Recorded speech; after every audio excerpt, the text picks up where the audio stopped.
Terima kasih kepada Romo, juga tim dari paroki Guntot yang telah memberi waktu kepada saya untuk tanya jawab mengenai ibadah-ibadah khususipun pas hari Advent ini. Nama saya Petrus Warni. Alamat Sejiwan Trirejo Luano. Iya betul. Kebetulan saya oleh warga Umat Stasi Luano ini dipercaya mewakili atau wakil daripada Ketua Stasi Luano Pak Paiman. Semuanya itu karena kita juga warga khususipun umat Nasrani. Yang saya tanyakan saya rutin tiap sore itu adalah sembahyang malaikat Tuhan. Terus kita teruskan rosario. Apa dibolehkan sesudah sembahyang malaikat Tuhan kita langsung memberi tanda salib atau tidak usah karena diteruskan oleh rosario. Itu tadi, itu pertama. Kedua kalinya karena saya sering ngambil sore itu karena dekat pos ronda. Kadang kalau kita sebelum jam 9 ke pos ronda yang ngobrol-ngobrol itu ini di luar daripada itu, tapi sama yang saya tanyakan. Kebetulan ada tamu pas rosario itu sudah tinggal 2 atau 3. Otomatis kita menghargai tamu karena tamu itu kan raja kita berhentikan dulu. Apakah itu diperbolehkan nanti dilanjutkan kekurangannya atau mengulang dari nol lagi itu masalah rosario. Ketiga kalinya kalau kita masuk ke stasi atau ke dalam gereja, kadang kalau kita lupa mau bersih-bersih, mau ngambil bunga, daun-daunan di depan altar maupun di depan usti, kadang-kadang lupa tidak jengkeng karena kita sok lupa jadi sesudah pulang baru kita jengkeng atau mengulang lagi dibolehkan apa enggak. Hanya itu aja yang perlu kita aturkan Romo. Ada kekurangannya, ada kelebihannya. Saya pribadi minta maaf yang setulus-tulusnya. Terima kasih. Selamat malam. Dan Bapak Ibu, doa malaikat Tuhan itu memang doa harian kita gitu ya. Kalau di puji syukur itu disebutkan kapan didoakan itu 3 kali sehari toh. Jam 6 pagi, jam 12 siang, jam 6 sore. Kalau kita dekat gereja paroki yang kosternya rajin membunyikan lonceng, yaitu jam-jam itu dibunyikan loncengnya. Dan kalau masa Advent, Natal, masa biasa, Prapaskah itu malaikat Tuhan. Tapi kalau masa Paskah itu Ratu Surga ya, itu dua rumusan doa yang sama sebetulnya. Ini hanya satu masa di luar masa Paskah, yang satu Ratu Surga itu untuk masa Paskah. Kalau Mbak Warni dan Bapak Ibu yang lain, kita semua mendoakan malaikat Tuhan lalu mau dilanjutkan rosario. Tanda salib itu kan mengawali dan mengakhiri doa kita, rentetan doa kita gitu. Kalau memang maksudnya mau malaikat Tuhan dan rosario ya tanda salibnya di awal dan nanti di akhir. Tapi kalau mau selesai malaikat Tuhan buat tanda salib lagi, mau rosarionya buat tanda salib lagi ya silahkan. Enggak ada apa-apa. Sekali lagi, ya gitu. Ya gitu. Nah itu pemain bal-balan tuh nih harus mlebu lapangan malah gawe tanda salibnya pirang-pirang gitu ya. Iya, cepet banget ya. Jadi sebetulnya itu mengawali dan mengakhiri. Dan boleh apa tidak berlanjut seperti itu ya boleh. Saya sendiri sekarang kalau Romo, Bruder, Suster itu kan mendoakan yang namanya doa brevir gitu. Doa harian, ibadat harian. Saya sekarang karena pakai HP lalu ibadat harian saya pakai aplikasi di HP ini. Jadi kalau saya tadi duduk di situ baca HP itu saya sedang sembahyang itu bukan baca apa. Dan ibadat boleh kalau doa pribadi boleh. Ibadat harian ini itu sebetulnya ini ibadat yang boleh didoakan oleh semua orang Katolik, tidak hanya Bruder Suster Romonya. Ini ibadat harian kita. Di puji syukur itu sudah mulai ada dibuat. Ada ibadat pagi, lalu siang lupa saya, tapi sore ada, malam ada. Tapi sebetulnya gereja Katolik itu punya tradisi doa harian ngungkuli 5 waktu nih wong Islam jumlahnya. Saya doanya setiap hari itu ada ibadat bacaan, namanya ibadat bacaan. Lalu ada ibadat pagi, lalu siang itu ada 3, sebelum tengah hari, dan sesudah tengah hari. Terus 5 itu. Lalu ibadat sore, lalu tambah ibadat malam, kompletorium itu yang namanya. Kalau kita pergi ke Rowo Seneng itu ada 7 ibadat itu yang bisa kita ikuti. 7. Tambah ekaristi, tiap hari kan ana misa, 8 malah. Jadi nek dionekke wong Katolik ras sembayang, ya mergo kita keset sembayangnya. Tapi gereja Katoliknya banyak menyediakan doa itu. Kalau kita nanti masih mau mendoakan rosario, masih tambah lagi. Mau doa jalan salib di luar masa Prapaskah ya boleh saja. Jadi ada banyak kita doa itu sebetulnya. Tidak kurang bahan sebetulnya kalau mau berdoa. Cuma ya harus saya akui mendoakan ibadat 7 ibadat ini itu juga butuh waktu. Kerap kali saya lalu ya kalang kabut juga kalau misalnya harus pergi ke stasi sehari sampai 2 kali atau 3 kali gitu, entek waktunya memang. Lalu ya nabrak-nabrak, jadi diropel gitu modelnya. Jadi ibadat yang siang itu sebelum tengah hari dan sesudahnya tak double jadi biji gitu. Tapi lalu saya sekarang sudah mempunyai sudah sampai mempunyai perasaan ada yang kurang kalau saya tidak mendoakan itu gitu. Tapi saya senang saja karena sebagai Romo itu kan sebetulnya tugasnya itu ya sembahyang sebetulnya yang pertama-tama kami itu. Dan itu saya kira umat juga taunya gitu toh. Taunya Romo itu ya sembahyang wong sok. Romo nyuwun dongane gitu toh. Itu kan mengira Romo itu suka doa gitu kan. Maka saya mencoba untuk membenarkan perkiraan umat. Jadi saya berdoa dulu. Rosario malam hari memang paling cocok, tapi kalau Pak Warni mengatakan karena kalau jam 9 ada ronda lalu didoakan sebelumnya itu bagus. Doa malam itu pun juga doa rosario itu sebaiknya memang dibuat saat kita masih sadar, bukan saat kita udah ngantuk gitu loh. Jadi doa malam tuh bukan ukurannya sudah ngantuk atau belum. Kalau ukurannya sudah ngantuk, kok ya mandek di tengah jalan pasti sudah. Rosario-nya loh kok bangun tidur kok ono rosario neng dodoku gitu ya. Ya karena jatuh 12 tidur. Lalu pertanyaan Pak Warni, kalau seperti itu gimana kalau ada tamu itu raja kita hentikan lalu dimulai lagi atau dilanjutkan? Nek kelingan tekan ngendi ya dilanjutkan. Tapi jangan-jangan lali ya, karena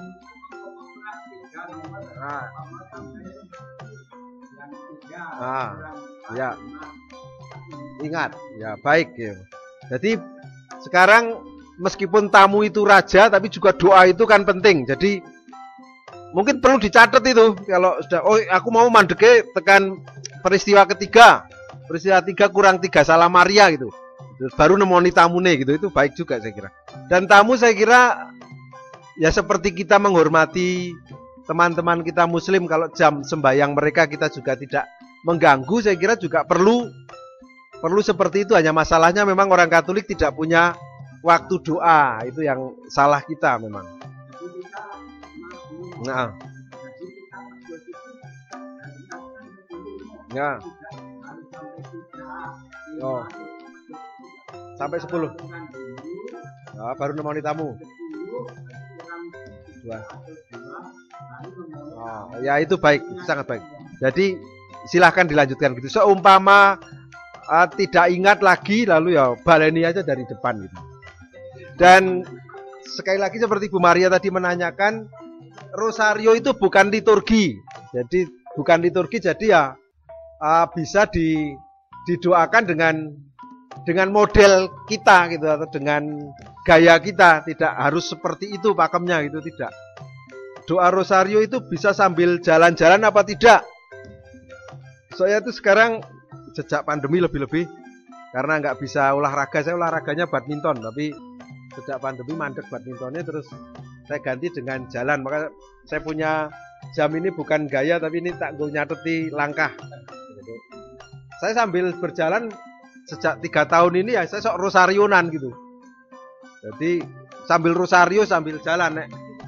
Tapi saya jalannya tidak di jalan raya, jadi ya tidak ditegur orang. Jadi di lorong-lorong rumah itu. Di rumah keuskupan itu kan ada 3 lantai. Jadi saya hanya jualannya nyusuri lorong-lorong sampai bisa 10 ribuan langkah gitu. Tapi nggak apa-apa, jadi seperti itu. Ada juga orang yang bekerjanya itu driver, nyopir. Lalu pas bulan rosario sudah mencanangkan diri mau doa rosario tiap hari. Waktunya habis kalau tidak menggunakan waktu nyopir itu sambil berdoa rosario. Memang ya keliru-keliru pasti ya jumlahnya. Nanti pasti sih tekan 5 harus klakson atau ngerem lalu lali ya gitu, ada kemungkinan kayak gitu. Tapi upamanya dibuat seperti itu pun ya ini ditanyakan sah apa tidak ya boleh, karena itu bukan liturgis ya. Ini bukan liturgis. Doa yang devosional itu ya bisa kompromi dengan situasi, dengan kondisi itu.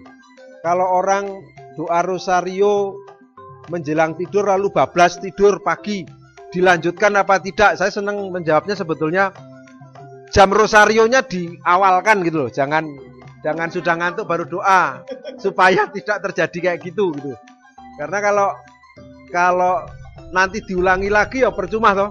Jadi mosok kayak gitu lagi itu. Iya memang. Iya. Maka betul, jadi doanya bisa dibuat sebelum ngantuk. Saudara-saudara kita para rahib di Rawaseneng maupun di yang Kedono itu, yang lereng Gunung Merbabu, itu doa malamnya jam 8 malam. Setelah makan malam, tidak lama kemudian doa malam. Ya memang langsung waktu tidur. Mereka bisa tidur jam 8 karena jam 3 pagi bangun untuk ibadat bacaan itu. Jadi kalau Stasi Loano nanti mau ngalami hidup doa yang ibadat harian ini, boleh pergi ke Gedono. Sekarang ada rumah retretnya banyak di sana, kamar. Bisa datang. Gedono itu Temanggung. Naik ke atas. Itu saya lupa semalam berapa di situ. Tapi nanti bisa sekaligus bimbingan rekoleksi panggil dari salah satu romo raib di situ, itu bisa. Ini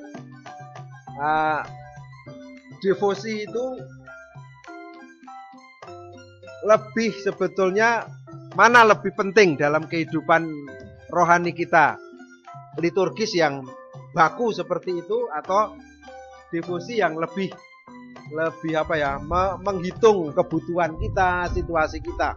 Ya kalau ngomong soal kadang-kadang kalau kita ikut misa itu kan kayak ono kewajiban atau ini keharusan macam itu. Tapi kalau devosi itu sebetulnya harusnya nggak ada perasaan kok kudu kok apa, karena ini sudah mengalir dari diri kita sendiri, dari suasana hatinya srek di situ gitu. Memang harus dibiasakan, dan menurut saya kita harus belajar dari teman-teman muslim yang punya waktu doa yang jelas itu. Di ibadat harian kami ini juga sebetulnya ada waktunya. Tadi saya katakan ibadat bacaan jam 3 pagi. Kalau tidak dibuat jam 3 pagi memang kalang kabut nanti untuk memenuhi 7 itu. Dempet-dempet gitu. Terus lucu, nanti kalau dempet-dempet itu ya kok ini doa yang kudune didoakan jam segitu, didoakan doa pagi didoakan jam 11 siang. Wis awan gitu. Saya yang saya merasa bahwa kalau saya tidak strict dalam menggunakan waktu untuk doa itu, ya saya siap diganggu. Masih di kamar sembahyang didodok kamar kan wis jam 10. Wis tangi urung gitu ya, dikira belum bangun gitu. Padahal sudah bangun. Atau kalau saya nanti di luar waktu orang mengira itu berdoa, tapi saya berdoa, pasti akan ada gangguan seperti itu. Orang ngirim, saya dapat paket itu ya waktu di Keuskupan. Saya sedang sembahyang ya wongin dodok-dodok kamar. Ini ada paket batin Gus. Mbok rasa saiki gitu, tapi ya salahku dewe kenapa saya doanya kok jam segitu gitu. Harusnya kalau ada jam doa yang jelas, orang lalu mikir, oh ini sedang berdoa. Saya pernah ketemu dengan orang Katolik yang maksudnya baik, tetapi lalu menjadi tidak baik dalam relasi keluarga suami istri. Jadi yang laki-laki itu Katolik sudah lebih dulu, istrinya menyusul setelah menikah baru jadi Katolik. Lalu istrinya itu punya pekerjaan wira swasta yang laris gitu, pokoknya dia pinter, keterampilannya banyak, lalu banyak pesanan yang dibuat itu pada saat hari Minggu di mana dia harus misa. Suaminya marah-marah itu. Teman-temanmu harus menghargai kamu, bahwa kamu itu wong Katolik, hari Minggu itu nang gereja. Jadi ojo dibiasakan supaya jangan pesen pekerjaan pada hari itu. Tapi kan ya ora iso kan sebetulnya. Tapi yang suaminya yang Katolik itu ngomong sama saya, loh saya itu ngajari bojo saya orang mau ben ngerti loh, ben menghayati jadi wong Katolik. Tapi ya jane bener, tetapi kenyataannya kita memang seperti itu. Mungkin ya karena apa ya, misa kita itu kan iso Sabtu sore atau Minggu pagi atau Minggu sore. Mungkin kita sendiri mempraktekannya seperti itu, lalu orang lain juga mengatakan, oh kadang-kadang jam semini orang yang gereja kok gitu. Jadi nggak jelas kita memang dari sisi itu. Tapi ya itulah yang sebetulnya harus ada perpaduan antara ya, doa itu memang harus keluar dari hati kita, mengalir dari kedalaman hati kita, tapi juga penjadwalan itu memang sebetulnya iya. Maka kalau kita misa itu sebetulnya kan sampai sekarang masih dalam hukum gereja masih dikatakan sebelum misa itu harus 1 jam puasa gitu loh, 1 jam puasa. Tapi sekarang ini orang menafsirkannya gini, misa itu kan misa Minggu durasinya 1 jam. Pokoknya asal waktu misa orang mangan ya berarti oleh komuni gitu loh. Karena puasanya dari mulai misa sampai saat komuni gitu. Padahal sebetulnya ya sebelum itu. Dulu waktu saya kecil itu saya tinggal di Cangkrep, dulu kalau ke gereja itu jalan kaki. Masih ingat saya dulu kami sekeluarga kalau misa Minggu itu nggo obore blarak itu. Nguru blarak nanti tekan tambak wis entek. Wis padang sampai situ. Tapi ya misalnya dulu misa Minggu tuh meh podo karo misa harian kok. 5:30 juga saya kira, atau jam 6. Pokoknya masih pagi sekali. Jadi kalau harus puasa sebelum misa 1 jam ya enteng, wong mangan terakhir wingi sore rapopo gitu toh. Karena misanya pagi, habis misa masih ada waktu untuk belum lapar lah habis misa. Tapi sekarang ini misa di paroki ini dari jam 7 jadi jam 8. Itu ya memang tanggung. Tapi saya sampai sekarang masih menghayati ora sarapan, paling kan misa pagi. Saya tidak sarapan sebelum selesai misa. Misa jam 8 ya saya tidak sarapan dulu. Nanti sarapannya ya habis misa isi ono wong nemoni, jaluk ketemu rono ini jam 10 baru sarapan itu. Tapi ya perut saya sudah terlanjur biasa untuk terlambat sarapan itu. Kadang-kadang makan pagi dan makan siangnya jadi satu gitu. Tapi ya itu sebetulnya masih. Jadi puasa sebelum misa itu ya ini sebetulnya kan olah rohani semua semua agama sebetulnya ada kayak gitu. Yang namanya mati raga itu memang ya. Doa itu selalu dikaitkan dengan mati raga, entah pantang, puasa macam itu, dan itu betul dalam olah rohani kita. Sudah terjawab semua belum Bu, Pak Warni? Apa masih ada yang jengkeng? Yang jengkeng ya. Jengkeng. Jadi ya maka gini aja. solusinya ketika kita mau masuk gereja mesti jengkeng dulu gitu.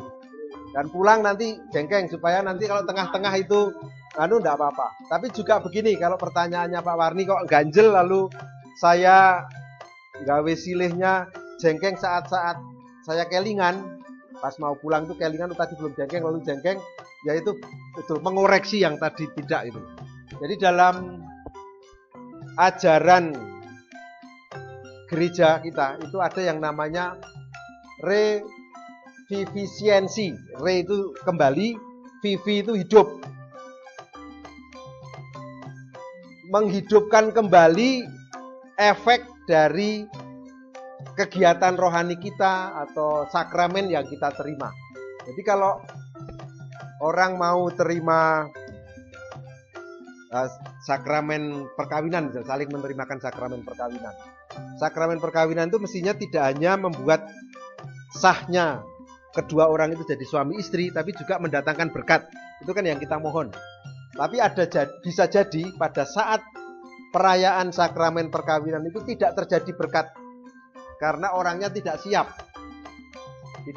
menerima, saling menerimakan sakramen perkawinan itu. Bisa jadi karena persiapan-persiapan tidak dijalani. Juga sebetulnya kan ada kesempatan dalam kursus persiapan perkawinan itu ada dikatakan anjuran untuk menerima sakramen tobat sebelum menerima sakramen, saling menerimakan sakramen perkawinan itu. Kalau itu dilewati, maka ya dalam upacara perkawinan itu terjadi pengesahan perkawinan jadi suami istri, tapi berkatnya itu terganjel gitu loh, tidak sampai. Lalu bisa dibuat kapan berkat perkawinannya itu turun sampai ke orang itu yang dikatakan revivisiensi, menghidupkan kembali rahmat berkat itu ketika saya membuat silih atas kekurangan itu. Kalau tadi soalnya saya tidak berlutut, ini sebenarnya kalau soal dosa tidak dosa, ya salah tidak salah, tapi kalau penghayatan pribadi kan tidak bisa disalahkan. Kalau Pak Warni menghayati, nek aku ora jengkeng neng ngarepe sakramen Maha Kudus atau kalau masuk ke gereja itu ya kurang berkatnya, ya silahkan itu direvisi, dihidupkan berkatnya dengan saya membuat itu. Kapan ya? Saat saya kelingan. Lalu jengkeng itu sendiri itu kalau di dalam kapel atau dalam gereja itu ada sakramennya. Kalau tabernakelnya itu dipakai menyimpan sakramen, ya kita jengkeng. Kalau tidak ya, karena jengkengnya sebenarnya jengkeng pada sakramen Maha Kudus itu, sang yang mau suci itu, Yesus yang hadir di sana, kita hormat. Kalau tidak ya tidak. Maka yang bertugas entah koster atau petugas di kapel itu kalau tabernakelnya kosong, lampu itunya dimatikan atau dibuka saja pintunya supaya orang tahu tidak ada sakramen. Jadi kalau sehabis Kamis Putih sampai nanti malam Paskah kan tabernakel dibuka terus. Jadi ya kita nggak usah berlutut di situ. Sekarang ini kalau jalan masuk profesi masuk sebelum misa itu ada yang hanya tunduk, ada yang jengkeng. Artinya jengkeng atau berlutut atau tunduk kepala itu ya nilainya sama, artinya itu sama-sama menghormat.